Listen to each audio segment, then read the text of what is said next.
जिंदगी में हम सब कभी ना कभी एक ऐसे मोड़ पर जरूर खड़े होते हैं जहां एक बहुत ही मुश्किल फैसला लेना पड़ता है। तो आज इसी पर बात करते हैं कि इस दुविधा के पीछे हमारा दिमाग आखिर काम कैसे करता है। सवाल बहुत सीधा सा है ना? कि क्या एक जाना पहचाना सेफ रास्ता चुना जाए या फिर एक अनजाने थोड़े जोखिम भरे मौके को अपनाया जाए जिसमें हो सकता है कि बहुत बड़ी सफलता मिल जाए। ये सिर्फ एक सवाल नहीं है, ये असल में हमारे दिमाग के काम करने का तरीका दिखाता है। अच्छा, इस दुविधा को ना एक कहानी से समझते हैं। मान लीजिए एक किरदार है राहुल। राहुल आज जिंदगी के एक ऐसे ही दौराहे पर खड़ा है जहां उसे एक बहुत बड़ा फैसला करना है। तो उसके सामने है दो रास्ते। एक तरफ तो है एक सुरक्षित नौकरी। हाँ, सैलरी थोड़ी कम है लेकिन स्थिर है। रास्ता सीधा है, जाना पहचाना है। और दूसरी तरफ है अपना खुद का स्टार्टअप शुरू करने का मौका। ये रास्ता ऊबड़-खाबड़ है, अनिश्चितताओं से भरा है, लेकिन इसमें कुछ बहुत बड़ा करने की जबरदस्त संभावना है। और राहुल के मन में बस यही डर गूंज रहा है। ये डर सिर्फ राहुल का नहीं है ना? ये हम सब महसूस करते हैं। सब कुछ खो देने का डर, नाकामयाबी का डर। और यही वो डर है जो अक्सर हमें बड़े कदम उठाने से रोक देता है। और पता है सबसे दिलचस्प बात क्या है? हमारा दिमाग ना नेचुरली सुरक्षित रास्ते की तरफ ही झुकता है।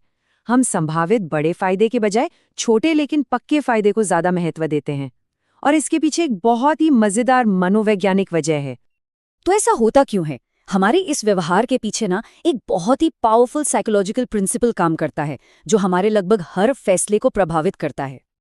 इसे कहते हैं लॉस अवर्जन या हानि से बचाव। अब ये है क्या?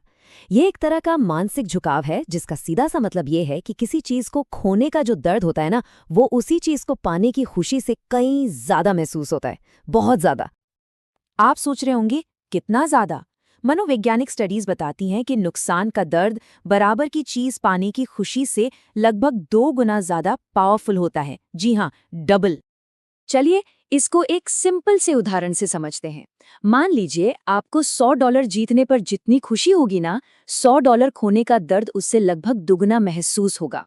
और बस यही वजह है कि हमारा दिमाग नुकसान से बचने के लिए कुछ भी करने को तैयार रहता है, भले ही इसके लिए हमें बड़े बड़े फायदे ही क्यों ना छोड़ने पड़े। तो वापस राहुल की कहानी पर आते हैं। राहुल सिर्फ स्टार्टअप के फेल होने से नहीं डरा, असल में वो डरा है अपना पैसा खोने से, अपना कीमती वक्त बर्बाद होने से और समाज में अपनी इज्जत या प्रतिष्ठा खोने से। ये सब कुछ खोने का डर ही उसे जोखिम लेने से रोक रहा है। तो इस सब के बाद राहुल ने क्या किया होगा? जाहिर है उसने वही किया जो हमारा दिमाग अक्सर हमें करने को कहता है। उसने सुरक्षित रास्ता चुन लिया। लेकिन सवाल ये है कि इस सुरक्षा की कीमत क्या थी? तो अब राहुल अपनी सेफ जॉब में तो है, लेकिन क्या वो खुश है? शायद नहीं। जब वो अपने साथ काम करने वालों को तरक्की करते देखता है तो उसे खुशी नहीं, बल्कि एक अजीब सी चुभन होती है, एक अफसोस महसूस होता है। और उसके मन में बार बार बस एक ही बात आती है, ये पछतावा, ये खोए हुए मौके का एहसास। अक्सर यही सुरक्षित रहने की सबसे बड़ी कीमत होती है। हम नुकसान से तो शायद बच जाते हैं, लेकिन कुछ बहुत बड़ा पाने का मौका भी गंवा देते हैं। तो ये हमें एक बहुत ही बड़े और अहम सवाल पर लाकर खड़ा कर देता है। क्या सुरक्षित रहना वाकई में सुरक्षित है अगर हमें अपने सपनों को पूरा करने का मौका ही छोड़ना पड़े? अगर हम हमेशा डर के साए में ही जिएं, तो क्या ये असली सुरक्षा है? तो फिर करें क्या? क्या इसका समाधान ये है कि हम आंखें बंद करके हर जोखिम में कूद पड़े? नहीं, बिल्कुल नहीं। समाधान है एक समझदारी भरा कदम उठाने में।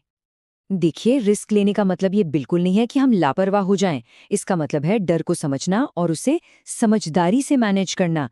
ये असल में हिम्मत और समझदारी के बीच सही बैलेंस बनाने की कला है। तो यहाँ 3 बहुत ही सिंपल स्टेप्स हैं। पहला, नुकसान की संभावना को स्वीकार करें। मानकर चलें कि हर रिस्क में असफलता की गुंजाइश होती है। दूसरा, अपने जोखिम को लिमिट में रखें। अपनी पूरी जमा पूंजी लगाने के बजाय एक छोटा और सोचा समझा जोखिम लें। और तीसरा, छोटे कदमों से शुरुआत करें। आखिरकार हर सफर पहले कदम से ही तो शुरू होता है। और देखिए, राहुल ने भी यही किया है। उसने अपनी नौकरी नहीं छोड़ी, नहीं, लेकिन वो अब वीकेंड पर कुछ नया सीख रहा है। एक छोटा सा कैलकुलेटेड रिस्क ले रहा है।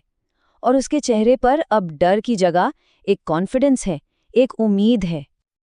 लैपटॉप पर काम करते हुए वो अब मुस्कुरा रहा है, क्योंकि उसे पता है कि उसने एक नई शुरुआत कर दी है। हर नुकसान एक सबक होता है, अंत नहीं। और ये छोटी सी शुरुआत कल एक बड़ी कामयाबी बन सकती है। तो इस पूरी कहानी से सबसे बड़ी सीख क्या मिलती है?